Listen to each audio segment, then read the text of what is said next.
संजय प्रसाद यादव ईश्वर की शपथ लेता हूं कि मैं विधि द्वारा स्थापित भारत के संविधान के प्रति सच्ची श्रद्धा और निष्ठा रखूंगा। मैं भारत की अभूता एवं अखंडता अक्षुण्ण रखूंगा। संजय प्रसाद यादव जी को मंत्री बनाए जाने पर इसके खुशी में हम संजय प्रसाद यादव जी को पलामू जिला की ओर से बहुत बहुत शुभकामनाएं धन्यवाद देते हैं और पार्टी सुप्रीमो आदरणीय लालू जी को और तेजस्वी प्रसाद यादव जी को बहुत बहुत धन्यवाद शुभकामनाएं देते हैं कि इन्होंने शेर आदमी को मंत्री बनाने का काम किया है। इससे पलामू प्रमंडल के साथ साथ पूरे झारखंड में एक खुशी की लहर है कि पार्टी इनके नेतृत्व में इनको मंत्री बनाए जाने से बहुत ज़्यादा पार्टी डेवलपमेंट करेगी। हम लोग ऐसा महसूस कर रहे हैं। Thank you. जय लालू, जय तेजस्वी जी, जय झारखंड। राष्ट्रीय जनता दल की ओर से केंद्रीय गृह मंत्री अमित शाह के बयान पर आपत्ति जताते हुए डॉक्टर भीमराव अंबेडकर का अपमान बताया है। युवा राजद के प्रदेश अध्यक्ष रंजन कुमार ने कहा है कि बीजेपी की मानसिकता दलित विरोधी है।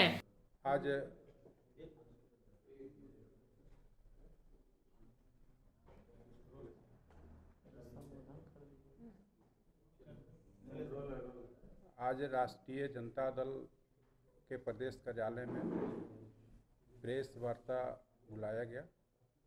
इस प्रेस वार्ता में शामिल हमारे राष्ट्रीय जनता दल के प्रदेश की उपाध्यक्ष अनीता यादव जी, हमारे राष्ट्रीय जनता दल के प्रदेश के महासचिव कमलेश यादव जी, हमारे युवा राष्ट्रीय जनता दल के युवा के प्रदेश के प्रवक्ता संतोष यादव जी, युवा के प्रदेश के प्रवक्ता क्षितिज मिश्रा जी और हमारे media, electronic media, print media के सभी साथीगण। आज प्रेस वार्ता का मुख्य उद्देश्य जो लोकतंत्र के सर्वोच्च मंदिर में देश के गृह मंत्री अमित शाह का जो बयान आया है उससे हमारा पूरा देश मर्माहत है। देश की 90% जनता उनके बयान से दुखी है। इसका हम कड़ी निंदा करते हैं और हम कहना चाहते हैं कि जिस हमारे बाबा साहब को जिस तरह बोला गया, उनके बारे में जो टिप्पणी की गई, शायद हमारे देश के गृह मंत्री को ये पता नहीं है कि बाबा साहब क्या हैं। बाबा साहब मनुष्य होते हुए भी धरती पे लोगों को स्वर्ग में भेजने का काम किया है। वही बाबा साहब हैं जिसको कि हम पूजते हैं। जो बाबा साहब हमारे लिए एक आदर्श के रूप में सर्वोच्च व्यक्ति का स्थान जिसको प्राप्त है, और जिस तरह से अमित शाह का बयान है वो बोल रहे हैं, तो बाबा साहब हमारे फैशन भी है और इमोशन भी है। बाबा साहब ने जिस तरह से देश की 90% जनता को आवाज़ दी, बराबरी में लाने का हक दिया, लोकतंत्र में इस तरह का अधिकार बाबा साहब ने दिया जिससे लोकतंत्र चल रहा है। अगर बाबा साहब नहीं होते तो शायद हमारे इसमें बहुत सारे ऐसे मीडिया कर्मी हैं, हमारे बहुत सारे ऐसे भाई हैं जो कि आज यहाँ तक नहीं पहुँचते।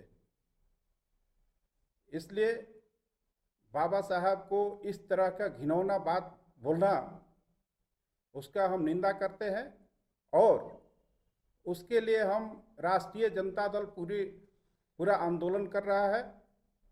आज हमारे रांची में भी हम लोग उसके विरोध में फिरायलाल में हम गृह मंत्री का पुतला फूंकने जा रहे हैं और ये आंदोलन तब तक चलेगा जब तक कि गृह मंत्री अमित शाह जी माफ़ी नहीं मांग लें, जिस तरह की बातों को बोला उन्होंने।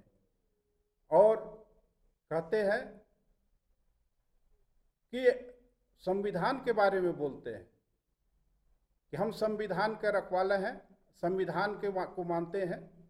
लेकिन इससे पता चलता है कि बाबा साहब की बात से पता चलता है, जिस तरह बाबा साहब के बारे में उन्होंने टिप्पणी की, उससे पता चलता है कि संविधान को नहीं मानते हैं, चाहते हैं कि हम अपना संविधान लागू करें। उनके मन में बाबा साहब के प्रति इस तरह का द्वेष था, भाव था, जिसको कि उन्होंने लोक राज्यसभा में उजागर किया। इसका हम विरोध करते हैं और हम लोग लगातार इसके लिए हम लोग प्रदर्शन करते रहेंगे जब तक वो माफ़ी नहीं मांग ले। आगे का अनीता जी अपना बोलेंगे। राज्यसभा में अमित शाह जी के द्वारा जो भाषण दिया गया और बाबा साहब का अपमान किया गया, वो बहुत ही दुर्भाग्यपूर्ण है। खासकर हम महिलाओं के लिए बाबा साहब ईश्वर के ही समान हैं, वरना महिलाओं की जो स्थिति थी समाज में, वो बहुत ही दलितों से भी जो कहा जाता है कि समाज में जो दलितों की स्थिति थी वो दयनीय थी, महिलाओं की स्थिति दलितों से भी ज़्यादा दयनीय थी। तो ये बाबा साहब का देन है कि आज मैं आप लोगों के सामने हूँ। ये बाबा साहब का देन है कि इस देश में जज, प्रधानमंत्री, मुख्यमंत्री या अनेक पदों पर आज महिला विराजमान है, वो सिर्फ बाबा साहब का देन है।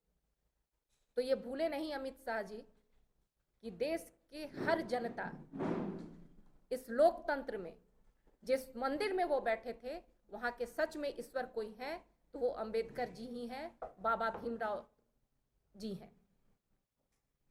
और अगर वो स्वर्ग नहीं दिए हैं तो उन्होंने वो स्वर दिया है जिससे हम स्वर्ग इस जीते जी हम लोग स्वर्ग की प्राप्ति किए हैं। मरने के बाद स्वर्ग और नर्क किसने देखा है पता नहीं, पर इस जीवन में अगर किसी ने स्वर्ग दिया है भारत में तो वो बाबा साहब हैं और हम लोगों के लिए वो ईश्वर के समान हैं। राष्ट्रीय जनता दल कभी भी बाबा साहब का अपमान बर्दाश्त नहीं करेगी और आज से हम लोग विरोध शुरू कर रहे हैं। आज जिला स्तर पे है, कल प्रखंड स्तर पे विरोध होगा राष्ट्रीय जनता दल के द्वारा, उसके बाद पंचायत स्तर पे किया जाएगा। जितना जल्दी हो अमित शाह जी माफ़ी मांग लें पूरे देश की जनता से, नहीं तो इसका परिणाम सही नहीं होगा।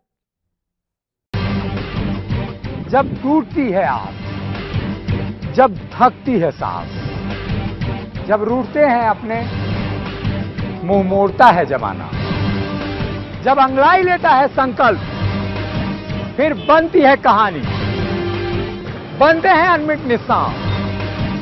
देखिए मेरे साथ संघर्ष की दास्तान।